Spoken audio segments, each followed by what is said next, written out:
I just watched the video to this song at number 5 on my fancy playlist, up 5 notches from number 10 the previous week. A Lost 45 by Chicago, summer of 1984. Watch this video on Night Tracks. We are talking some bells and whistles in this video, featuring a female stunt driver, and Peter Cetera is coming on to her, and there's this car chase, and I'll get into that a little bit in just a minute. Stay the Night by Chicago.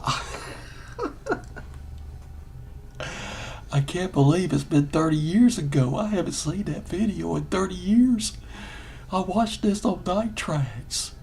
Jude, 1984. Free at 12, 2 o'clock in the morning.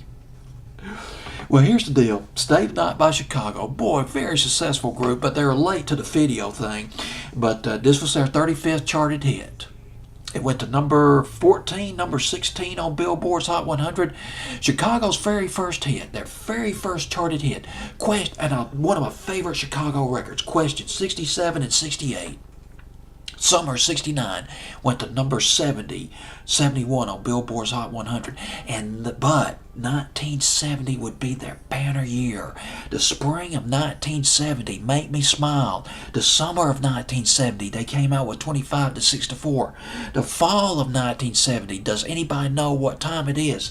The spring of 71, the song Free and Color My World, Beginnings, all huge hits. And they re-released Question 67 and 68. Late summer 71, it made top 40, top 30 for Chicago. But that's in the early 70s. We're in 1984 now.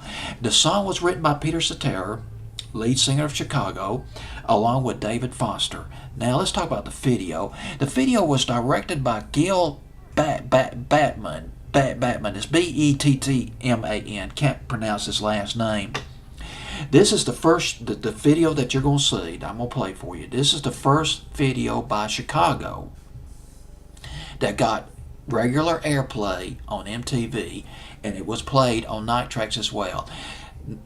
Chicago was late on the video thing. They were an old school rock and roll band. They came from an era where you didn't have to make era where you didn't have to make videos to have a hit record. That reality had changed in the 80s. It became a standard requirement for groups. No matter how old school they were, if they were going to have a hit, they needed to make a video to it. Chicago, now, they made the song. They had a hit, Hard to Say I'm Sorry. Had a hit, Hard to Say I'm Sorry, summer of 1982, without making a video to it. But videos were so big by 1984, it became a requirement, and they put together this video. Now, according to the creative director at Warner Brothers, his name, I can't pronounce his last name, is Jeff Ayroff. It's Ayroff. Ayroff. Creative director of Warner Brothers. He oversaw the production of this video. If Chicago was going to make their first video, this thing's got to be a whiz bang.